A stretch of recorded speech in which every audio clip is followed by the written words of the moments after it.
साथियों नमस्कार, मैं हूं नीरज पटेल और आप देख रहे हैं नेशनल जनमत। ऐसा लगता है बीजेपी शासित तथा कथित राम राज्यों, चाहे वो मोदी जी का राम राज्य हो या बीजेपी शासित विभिन्न राज्यों का तथा कथित राम राज्य, उनके लिए एक नियम बना दिया गया है कि अगर कोई मोदी सरकार या बीजेपी की राज्य सरकारों की आलोचना करेगा या उनको आईना दिखाने की कोशिश करेगा तो स्वतः ही उनको राष्ट्र विरोधी मानते हुए उनको अपराधी की तरह ट्रीट किया जाएगा।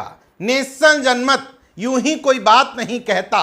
उत्तर प्रदेश में योगी जी के तथाकथित राम राज्य में पत्रकारों ने बताने की कोशिश की कि किस तरीके से योगी जी के शासनकाल में उनके सजातियों यानी कि ठाकरों का जलवा है। सूची जारी हुई, उनके ऊपर एफआईआर दर्ज कर ली गई।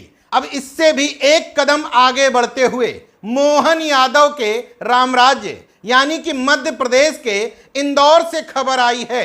सड़क के गड्ढे में फंस करके एक परिवार का एक्सीडेंट हुआ, पत्नी कोमा में चली गई तो इसकी सजा उसके पति को मिली। पति को माना गया कि तुम ठीक से गाड़ी नहीं चला रहे थे और पति के खिलाफ मुकदमा दर्ज कर लिया गया। यकीन नहीं हो रहा? पूरी खबर विस्तार से समझ लीजिए। मध्य प्रदेश के इंदौर में एक सड़क है जिसको कहते हैं बीआरटीएस। इस सड़क से होकर के 14 सितंबर को रवि गौड़ अपनी पत्नी शानू और 2 साल के बेटे के साथ स्कूटी से अस्पताल जा रहे थे। सड़क पर एक बड़ा गड्ढा आ गया जिसमें फंस करके रवि गौड़ की स्कूटी पलट गई। रवि खुद भी चोटिल हुए।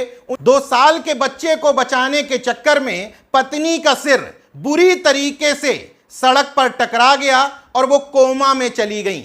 इसमें हैरत की बात देखिए, कायदे से रवि गौड़ को मुआवजा मिलना चाहिए सड़क पर गहरे गड्ढे होने का।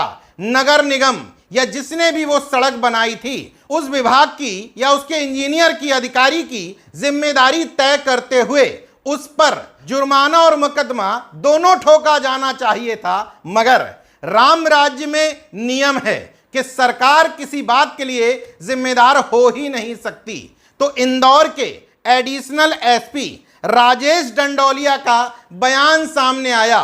वो कह रहे हैं कि रवि गौड़ पर ही मुकदमा दर्ज किया गया क्योंकि जांच में ये बात सामने आई कि रवि गौड़ ठीक से स्कूटी नहीं चला रहे थे और उन पर बीएनएस की धारा 285 और 125 ए के तहत मुकदमा दर्ज कर लिया गया। क्योंकि पत्नी अभी कोमा में ही है और जांच पर यह पाया गया कि इसके द्वारा पति के द्वारा लापरवाही पूर्वक तेजी से गाड़ी चलाना पाया गया, जिसकी वजह से पत्नी गड्ढे में गिर गई और उसको चोट आई जिससे कि वो कोमा में चलेगी। तो फिलहाल पति के खिलाफ लापरवाही पूर्वक गाड़ी चलाने का केस रजिस्टर किया जाकर इन्वेस्टिगेशन में लिया गया है। अब भला बताओ, रवि गौड़ कोमा में अपनी पत्नी का इलाज कराएं कि अपने 2 साल के बच्चे की देखभाल करें या अपना खुद का मुकदमा सुलझाएं। रवि गौड़ इस राम राज्य वाली मोहन सरकार से ये डिमांड करते कि गड्ढे की वजह से मेरी पत्नी चोटिल हुई है इसलिए मुझे मुआवजा मिलना चाहिए। उससे पहले ही उनको कसूरवार मानते हुए उन पर ही मुकदमा ठोक दिया गया। मतलब यथा राजा तथा प्रजा।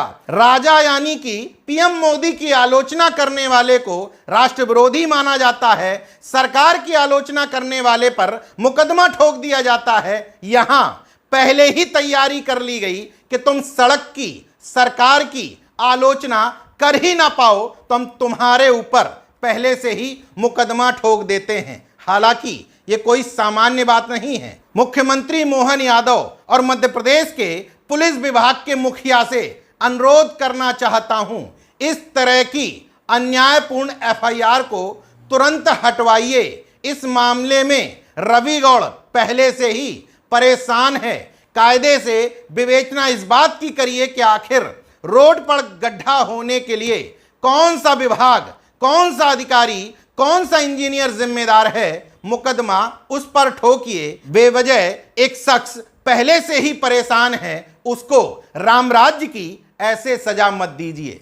देखते रहिए नेशनल जनमत, जागरूक और सजग बने रहिए। जय विज्ञान, जय संविधान, जय लोकतंत्र। धन्यवाद।